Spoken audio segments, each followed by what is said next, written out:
ቹኩሜካ ነው። ቹኩሜካ እንግዲህ በቦሩሲያ ዶርትመንድ ተሰጥቶ በውሰት እየተጫወተ የሚገኝ ተጫዋች ነው። ቹኩሜካ እዛው በውሰት ይቀጥላል፣ አልበለዚያ ደግሞ ሌላ ፈላጊ ክለብ ከተገኘ ወደ ሌላ ክለብ ይዘዋወራል፣ ይሸጣል ተብሎ ከሚታሰቡ ተጫዋቾች መካከል ስሙ የወጣው ቹኩሜካ ነው። ሌላኛው የአማካኝ ስፍራ ተጫዋች ኡጉቹኩ ነው። ኡጉቹኩም በአማካይ ስፍራ በውሰት እንግሊዝ ፕሪሚየር ሊግ ተሰጥቶ እየተጫወተ የሚገኝ ሆኖም ግን በቀጣይ ቼልሲን ይለቃል ተብሎ ከሚጠበቁ ተጫዋቾች መካከል በስምንተኛነት ደረጃ የተቀመጠው ኡጉቹኩ ነው። ኡጉቹኩም ቼልሲን ይለቃል ተብሎ ይታሰባል። ባለፈው ዓመት ከኤንዞ ማሬስካን ተከትሎ የመጣው ሉዊስ ድሪስብሪ ሆል ቼልሲን በቀጣይ ዓመት ይለቃል ተብሎ ይጠበቃል። ሉዊስ ድሪስብሪ ሆል ቼልሲን ከሚለቁ ተጫዋቾች ስም ዝርዝር ውስጥ ተቀጥቷል። በዘንድሮ ዓመት ኮንፈረንስ ሊግ ላይ ድንቅ ብቃቱን ማሳየት የቻለ ቢሆንም ሆኖም በአማካኝ ስፍራ ላይ ላቪያ፣ ሞይሴስ ካይሴዶ እንዲሁም ኤንዞ ፈርናንዴዝ መኖራቸውን ተከትሎ ቼልሲን ይለቃሉ ተብሎ ከሚጠቀሱ ተጫዋቾች መካከል ስሙ በ9ኛነት ደረጃ የተቀመጠው ሉዊስ ድሪስብሪ ሆል ነው። ሌላኛው በ10ኛነት ደረጃ ላይ ስሙ የተቀመጠው ተጫዋች ጆአው ፌሊክስ ነው። ጆአው ፌሊክስ በቀጣይ ከቼልሲ ጋር እንደማይቀጥል ታውቋል።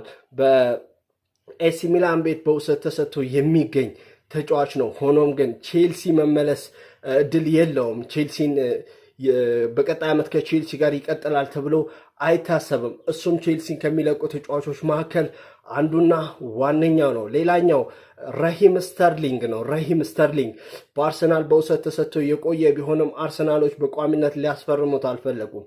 ሆኖም እንግሊዛዊ የክንፍ ተጫዋች ማንቸስተር ሲቲ፣ ቼልሲ እንዲሁም ደግሞ ሊቨርፑል ተጫውቶ የቆየ ተጫዋች ነው።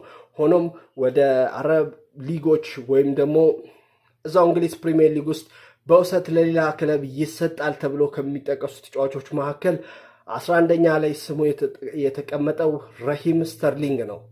ሌላኛው የተከላካይ ስፍራ ተጫዋች የሆነው ዌስሊ ፎፋና ነው። ፈረንሳዊ የተከላካይ ስፍራ ተጫዋች የሆነው ዌስሊ ፎፋና በቼልሲ ቤት ድንቅ ብቃቱን እያሳየ ነው። ሆኖም ግን በጉዳት በጣም እየተሰቃየ ያለ ተጫዋች ነው። ዌስሊ ፎፋና በቀጣይ ከቼልሲ ከሚለቁ ተጫዋቾች መካከል ስሙ የተጠቀሰ ተጫዋች ነው። ሌላኛውና ዋነኛው ቼልሲን ሊለቅ ይችላል ተብሎ እየተወራበት የሚገኘው ተጫዋች ቢኖር ኖኒ ማዱዌኬ ነው። ኖኒ ማዱዌኬ በቀጣይ ከቼልሲ ጋር ከማይቀጥሉ ተጫዋቾች መካከል ስሙን ማግኘት ለኔ በጣም ከብዶኛል።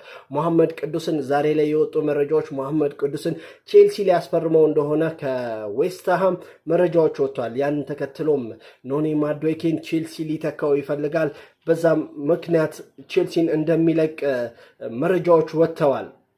እና ብሉስ ፋሚሊ በቀጣይ ከቼልሲ ጋር የማይቀጥሉ ተጫዋቾች ስም ዝርዝራቸው ይሄንን ይመስላል። ከዚህ መሃል ማን ቼልሲ ቢቀጥልና በቼልሲ ቤት ቢቆይ ብላችሁ ታስባላችሁ?